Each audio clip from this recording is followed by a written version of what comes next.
Hello, everybody, and welcome to another edition of the Austin Bruins Coaches Show here on the Austin Bruins YouTube channel. I'm the voice of the Bruins, David Coyer. Joining me this week, welcoming back to the show, it's head coach Steve Howard.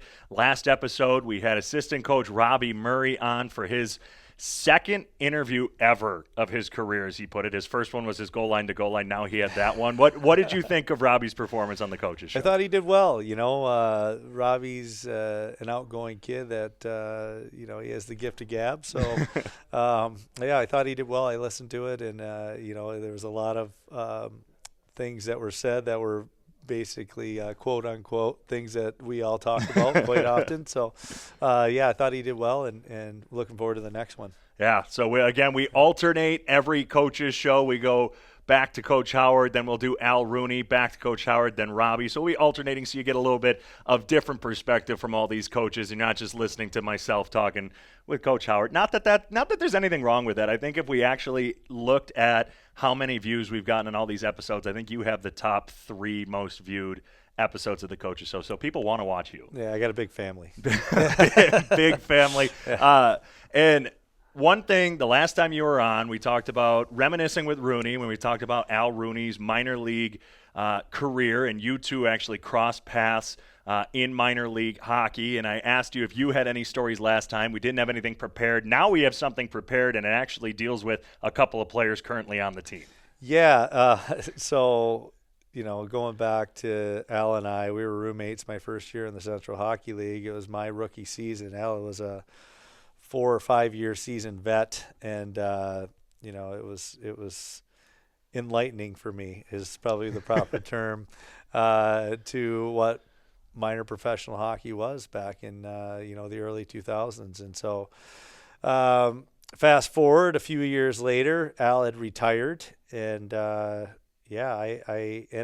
was traded just after Christmas time from Macon, Georgia down to Miami, Florida, which if they were to put another team in Miami, Florida, and I could go back 20 years, I would play for league minimum, no questions asked. It was I was on a paid vacation. We played out of Miami Arena, which was the original arena that the Florida Panthers played out of. It was kind of funny because at the ends of the rink, like, you couldn't see the net if you were in the stands looking from the top part of the bowl. If you looked down, you couldn't see your goal down there. So fans, it was built for basketball.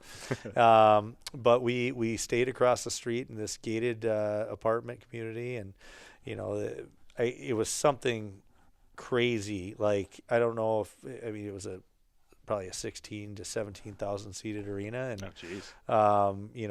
We're a minor pro team that was getting maybe 1,500 fans back then, but it was a lot of fun. We were the Miami Manatees, and rightfully so. That's a great team name. It was a great team name, and they were a good team, or we were a good team, and we were never beaten at home, I think, was our record, and we loved playing at home. I don't know if it was maybe the other teams came in town a day early and enjoyed Miami, but we got used to practicing at 10 o'clock, and it would be funny because I'd sit out on my balcony with my roommate, and we would get done with practice, and we'd be sitting out there kind of just enjoying the weather and everything. We'd see our teammates run across from the street from the arena, and then next thing you know, they were running back over where their cars were with beach chairs and volleyballs and whatever else, and they were going to South Beach. But to fast forward the story and not drag it out too long, the team was spending a lot of money on that arena in our apartments and everything.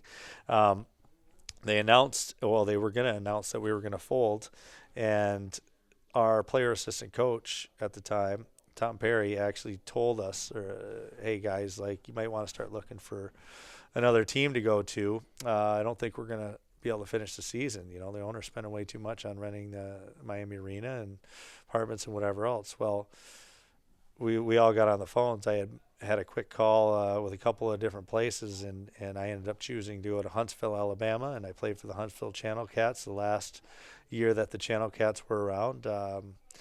And at the time, I was playing in Miami with Oak Hewer, who just so happens to be Ashton Hewer's father. And, I joke around with people. I think I had over a point a game my entire time when I was in Miami.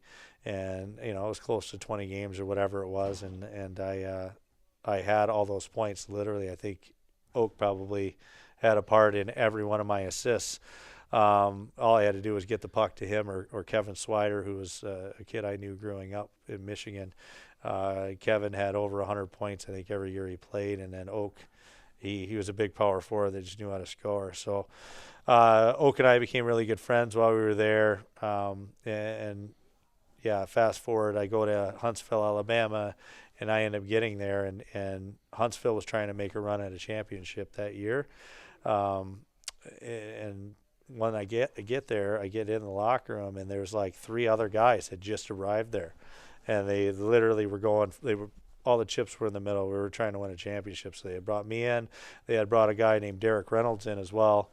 And Derek is the father of Ryder Reynolds. So I meet Derek when I get there. And, my first day ever in Huntsville, we were like, this was a tough team. And I played with some tough guys in my day, but we had some of the toughest guys in Huntsville.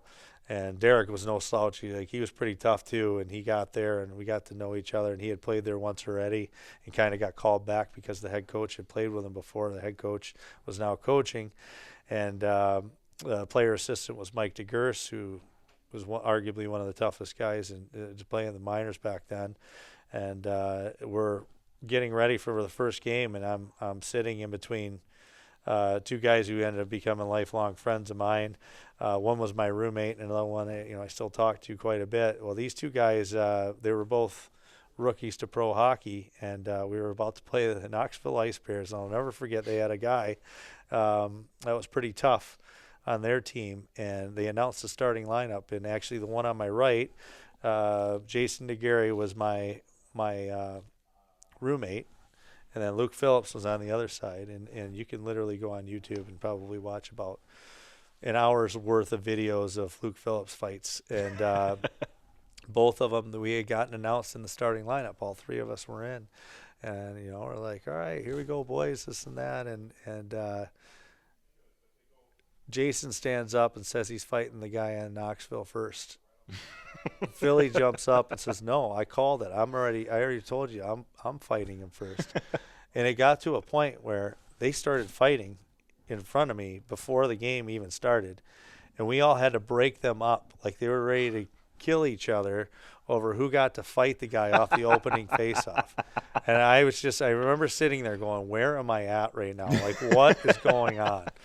And like, that was the minors back then. So we ended up getting to play, go on that playoff run. It was great. I won a championship with Derek Reynolds there and those guys. It was awesome. I still communicate with quite a bit of them. We actually started a good chat room. I sent you guys there was a TV show that was filmed during the time while we were there, and you could see some of us playing and what we looked like 20 years ago.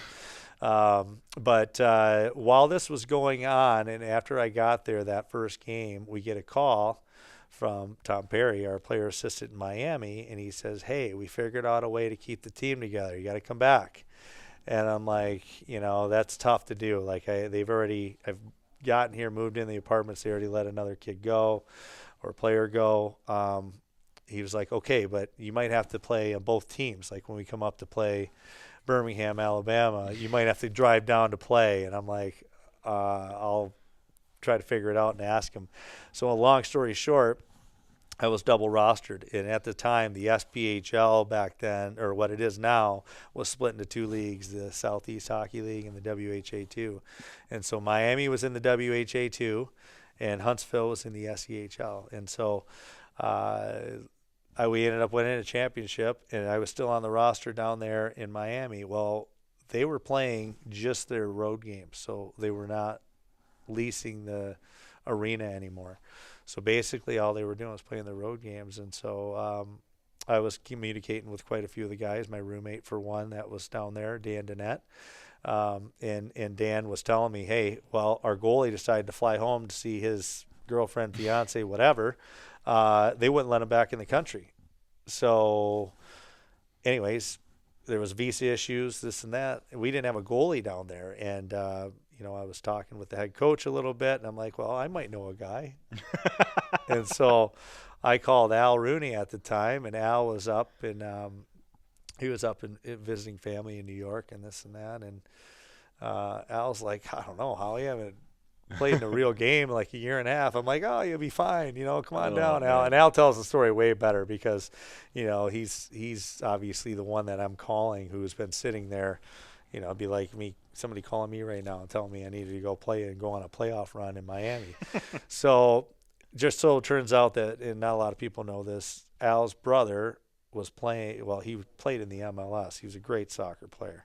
Al's a pretty good soccer player too, but he wasn't on the standards of his brother who played for Team USA and this and that. So his brother was down in Miami playing in the MLS for Major League Soccer. So it kind of worked out. I was like, oh, I get to go see Jimmy and, play a little hockey and this and that. So we convinced him to go down there. And Al was already playing while I was playing playoffs in Huntsville.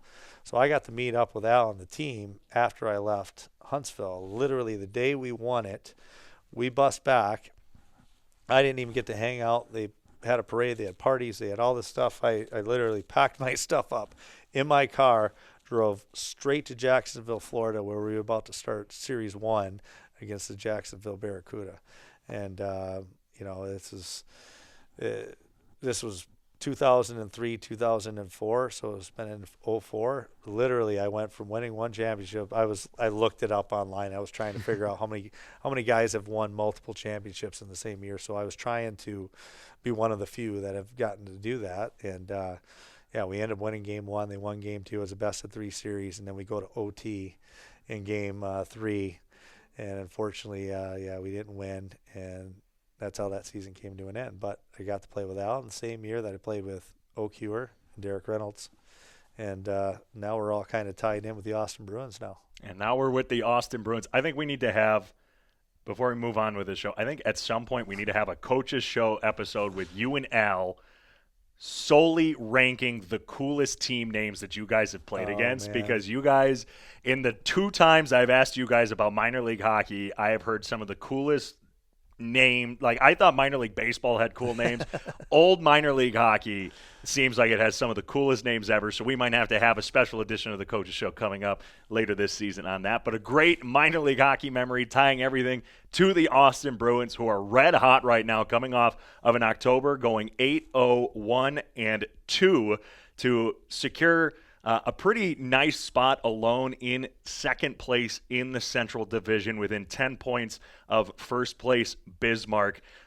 Just want your overall thoughts on a November that, coming off an October that was fairly rough to say the least, into a November not losing in regulation. Yeah, we're still trying to figure things out, I think, in your first 10 games. And, I think we were very fortunate to go through the preseason and have the success we had, to go up to the showcase and have that success. Al and I could see it. And it's funny because Al actually talked to his brother Jimmy about it, and Jimmy brought it up to him. Al didn't want to say anything to me because I'm a firm believer in the law of attraction, and if you start thinking about stuff, it'll happen. But I did bring it up to our guys quite a bit. I said, at some point, guys, we're going to face some adversity. It's very tough to win every game in a season, and there's not many teams that have ever had done that, especially at this level. And so to bring that up to the guys, it's something that when you're just showing up and you're winning, at some point you're going to relax a little bit. And, that first home opening weekend against Minot here was a good eye-opener for us, and yeah, you could say we had to kill a lot of penalties, and, we were kind of put behind the 8 ball a little bit in some aspects. And, you could say all that, but it was good for us, I think. We literally got ran over in our own building after, going 4-0, and it was one of those situations where we had to have a wake-up call, and I'd rather do it then than have to try to do it, in game 50. So for us, we started talking about where things were at, where we were at. We had to go into Bismarck the next week, and we had to play a little banged up. We only had Williams in the lineup, and then we had 6 rookie D-men, and we were tied with the first place team both games going in the third period, but we ended up losing those, and it was a good learning experience, I think, for some guys. And I think that's kind of what you need to do, is you need to learn as you go throughout the season. And our preaching has been consistency since then, and we're trying to be consistent. We're trying to be hard to play against, and we're trying not to relax or let our foot off the gas anymore. And we've gone on a pretty good run because of it. To get points in 14 straight games, it's a good thing. But you also got to look at, hey, there was 3 or 4 games in there where we could have got an extra point. And you want to win every game. You're not, like I said before, you're not going to win every game. But at the same time, if you're hard to play against, you're giving yourselves a chance, or your team's giving yourself a chance to win in every game, that's a good sign. And we got to continue to do that. And going into this weekend, St. Cloud's no slouch. They work extremely hard. To be honest with you, that game on Saturday, I thought it could have gone either way. I just think we got a power play goal. They didn't. And, we had some success early on, and we ended up coming in the locker room with a 2-0 lead. And, Solomon played great that game. So that's how we ended up getting the W. And we talk about some of those games where could have gotten that extra point, 2 shootout losses, 1 overtime loss. And I was just kind of thinking about this now. I hadn't actually really thought of it. The 2 overtime losses, or the 2 shootout losses, Bruins coming from behind to force overtime and then end up forcing the shootout down 2-0 against Bismarck here at the beginning of the month before 2 third-period goals. And then against Minnesota on Friday, battling back. It was back and forth. Bruins never led the entire way. Where that 1 overtime loss, it was Bruins were leading against Aberdeen, let up the lead, tied it back up, and then forced overtime. From the come-from-behind aspect, I mean, this is a team that we've seen, you even mentioned the Bismarck series, never doesn't quit. And even when they're down, it doesn't seem to affect them whatsoever. Talk about the consistency and what are the keys to maintaining this consistency? 14-game point streak. I mean, even the 3 overtime losses. I mean, you got to keep that consistency going up for this long period of time. What are the keys to that you guys have been working on? Yeah, it's just being ready. Like, I think we talked the last time I was here, it was a month ago, and we were talking about, having good starts, and we started slow, and the other team was jumping on us early on or whatever, and so we've tried to focus on some of that stuff and shortening the game up, not necessarily talking about what the second or third period looks like. We're going a little bit more in depth and what the first period looks like, what the first 5 minutes look like, what the opening face-off looks like. So I think if you start forecasting and looking too far ahead, you're forgetting about some of the things that are right in front of you. And, we've been telling the guys, like, that's how you need to live your life, right? Like, it's if you're already starting to think about what playoffs look like, you still have to play 59 games before you get there. So if you don't realize, like, hey, Friday night's a big deal, it can pass you right by. And sometimes you're going to be playing it with maybe a suspension or 2 or an injured guy, but that's what you have to go through, and that's the adversity we were just talking about. So I think understanding that is a big part of it. Number 2 is you never know what you're going to get, and I think most coaches don't know. Everybody asks you what you think the team's going to look like. You don't know. Even after going through the preseason and doing what we did, you don't know. You have to let the guys in the room kind of establish their own identity, and that's the way we like to think about it, because if you're truly going to be a team that can do something special and make a run at a championship, the team has to come together. They need some wins that are character wins. They need come from behind wins. They need wins that maybe they dominated from the moment the puck dropped. They needed to have maybe a couple of the games where your usual scorers don't score. I'm thinking about that Bismarck second game when we went to a shootout.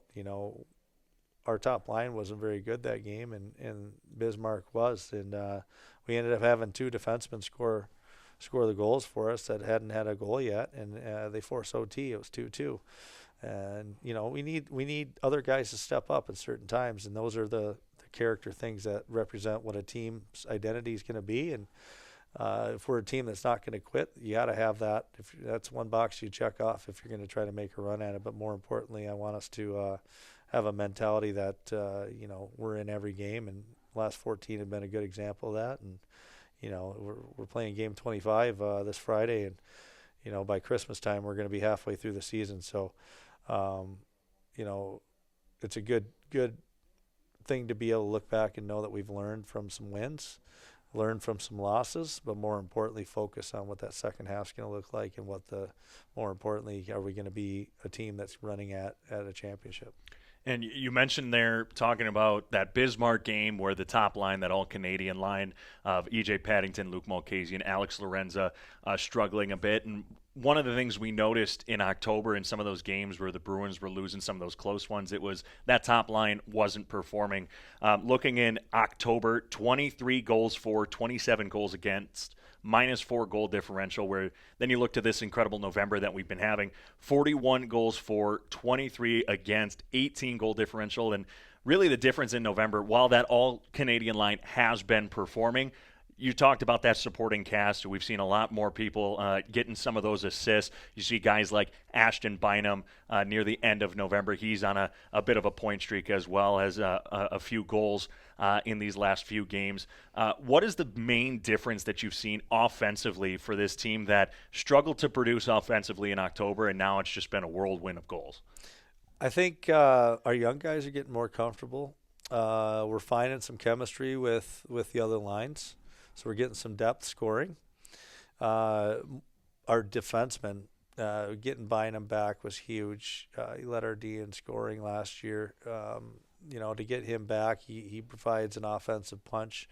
Ryan Lund, Ludwig Melgren, even Willie, like Nathan Williams is offensive, and those guys are chipping in, and they're getting after it, and they're making some waves when it comes to us getting in the O zone. They're guys that can get in the rush, and they have a lot of confidence in what they're doing with the puck, and it's good to see. Lundy's in 06, and he's coming straight out of high school. You can see it, but he's had to learn a little bit about what junior hockey and what it takes to be a junior hockey player. Just as far as like how to manage lines and time and what the scoreboard says versus just go. There's certainly times where we got to put the red light on, and he's starting to figure that out on his own, which is, something Ashton Bynum had to take him a little bit to learn. And when you see some young guys stepping up and starting to figure that out really early on, that's a good sign. And so, and obviously we can't forget about the goaltending. Solo's kept us in some games, won us some games on his own, and certainly got us points on his own. And, it's a team effort, and that's what you want. I think our team chemistry is starting to come together. We're starting to find an identity, and consistency is one of the major things that we've been saying in the last month. You mentioned Jack Solomon there. He was awarded the North American Hockey League Central Division Star of the Week for his performance last weekend. 2 wins in 3 appearances. He came in halfway through that Friday game against the Mallards, making 8 saves in that game, not allowing a goal until the shootout. Just 1 goal against for him. His first career shutout on Thanksgiving against North Iowa, where he had 28 saves, 61 saves overall, .983 save percentage for Jack Solomon. His first Star of the Week honor is this past week.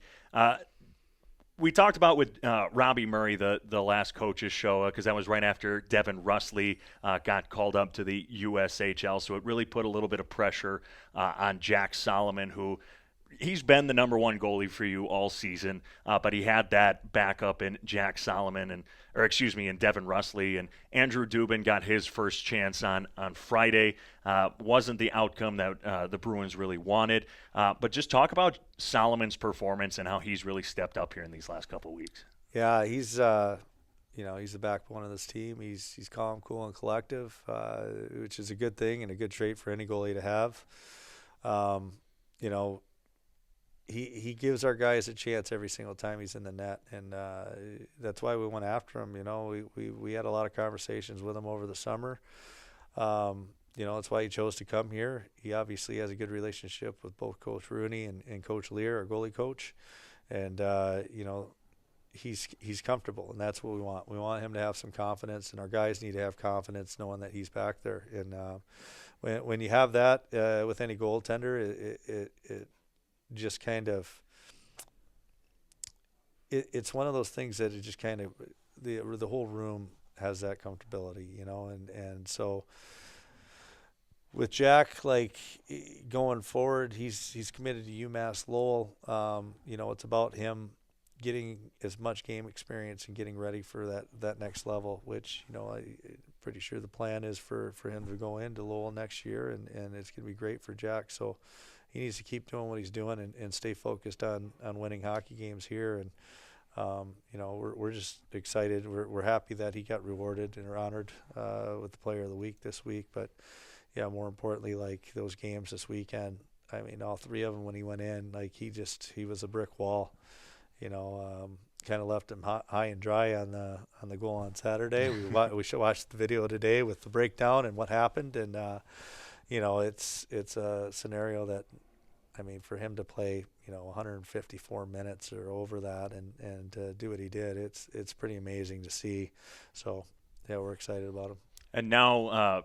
Actually, as of today, as of recording, bringing in a different backup goalie, Carl Axelson, the University of Minnesota Duluth commit, to come in and help support Solomon and hopefully be that number two that you can split time with between Solo and Axelson. Talk about Carl and what stood out about him to you. Yeah, well, I'm going to correct you on two things. Number one, he's not a backup. Number two, he's not a number two. So, we have two number ones here. And, we're excited about bringing Carl in, and he's got some good experience. He played in the Swedish National last year. He won the entire league with his team, and he played, a lot of games. I think it was over 40 games he played for them. He's on the NHL Central Scouting list. He's committed to University of Minnesota Duluth.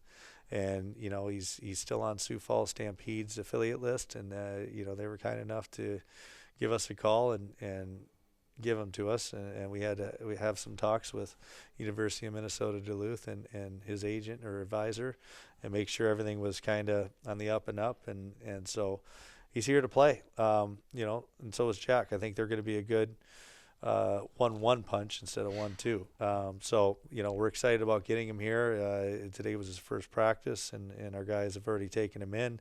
Some of our Swedish players have played against him, so they know him from back home. And, we're beyond excited. It was a tough loss to lose Devin. Rusty was such a good goalie. He was just coming into his own. We're excited to see what happens for him in the future. He's going to do great things down there in the USHL and in Cedar Rapids, and we'll keep an eye on him. But we're happy to bring in Carl, and can't wait to get him in a game. And got to meet Carl today, and you just like them tall, don't you? I feel like we got a lot of skaters on our team who I'm 6'4". I rarely find people who are taller than me, and we got a couple guys on this team who I stand next to them and I feel a little short. Yeah, well, you know what? I don't discriminate in that sense. I don't care if they're tall, short, what they are, as long as they can play hockey. Well, and that's not to say we don't have a couple guys on the shorter side on this team too. But man, we got some guys who. He's a big kid. It's not by design. None of it was. I remember watching our main camp, and I had one of our scouts and even some of the tier 3 guys and even one of the colleges come up to me at one point, and they said, "Man, you guys are big." And I started looking around. I'm like, "Yeah, we are pretty big, aren't we? Like this is one of the bigger teams I think we've ever had here. We've had some big teams, don't get me wrong, but yeah, we got a lot of height and we got a lot of size." And trying to wrap things up here on this edition of the Coaches Show before a Friday night game, as you mentioned, against the St. Cloud Norsemen here at Riverside Arena. Hockey for her night. You can get your tickets at tickets.austinbruins.com, or you can get those flex tickets, as you've kind of seen on the ads on the side. You can get them as holiday presents, stocking stuffers, that sort of thing. Make sure you head on over to one of our flex ticket vendors, Jim's Marketplace, Hy-Vee, or Games People Play all season long to get those flex tickets. Good for any Bruins home game except Paint the Rink Pink. Otherwise, all tickets are available at tickets.austinbruins.com. But one big contributor to this November run that the Bruins have been on, Alex Laurenza, has been on quite the tear all season long. I mean, I was comparing his stats from this year to last year. Last year, 59 games, had 42 points. Through 23 games this year, already has 40 points. Throughout the month of November, 11 goals, 11 assists, 22 points, an extra 7 points on his current 14-game point streak. Video game numbers for Laurenza here in his second year as a Bruin. I mean, what have you seen from him now in that transition from his first year to his second year?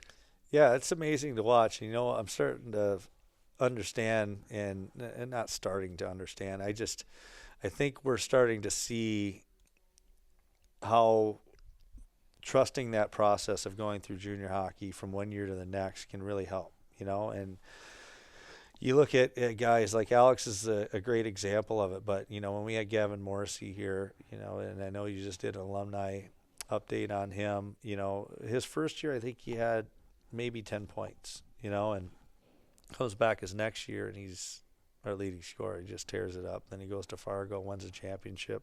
Now he's leading scorer at Wisconsin. Like, you take a guy like Alex Laurenza who comes in, he's still trying to figure out our league. It's a little different from where he came from, and all of a sudden his second year he understands like what it takes, what our system looks like, how he needs to play, and he is just taken off. And he's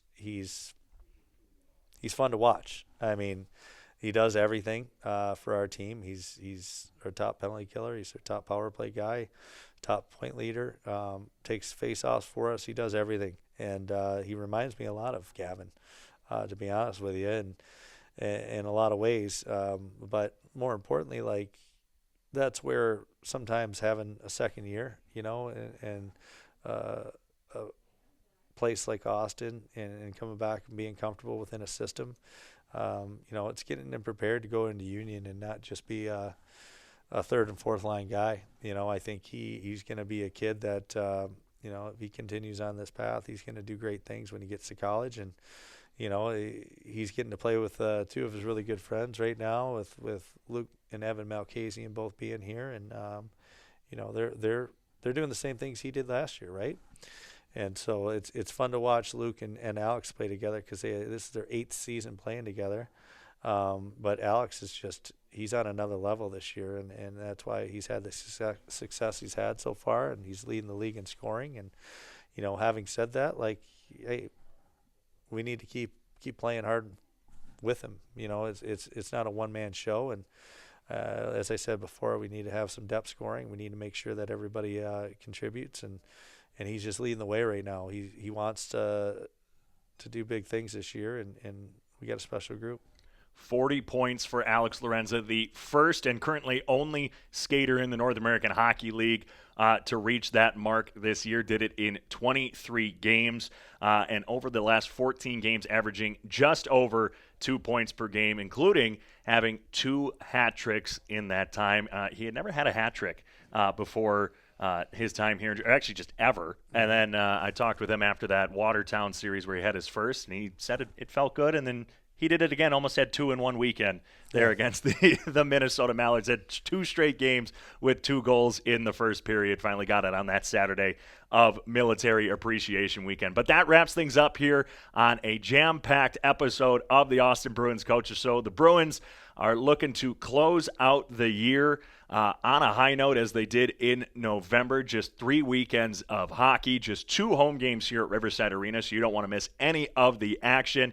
Get your tickets for December the 6th against St. Cloud and December the 14th against the North Iowa Bulls right here at Riverside Arena. After that, you won't see the Bruins again until 2025 as they close out 2024 with a 2-game road stand at Minot against the Minotauros. Coach, any final thoughts? No, we just hope to see everybody out here on Friday, and then obviously the next Saturday. It'd be great to get the stands packed like they have been, and we appreciate all the support so far this year, and let's keep it rolling. Let's pack Riverside here in December, and you can catch every single episode of the Austin Bruins Coaches Show right here on the Austin Bruins YouTube channel every other Thursday. Next time that you join us, we'll have the man, the myth, Mr. Wonderful himself, Al Rooney, here on the Coaches Show for his second appearance. But until then, go watch any of the shows you miss in the archives here on YouTube. But until next time, for head coach Steve Howard, I'm David Coyer. You've been watching the Austin Bruins Coaches Show right here on YouTube. We'll see you next time.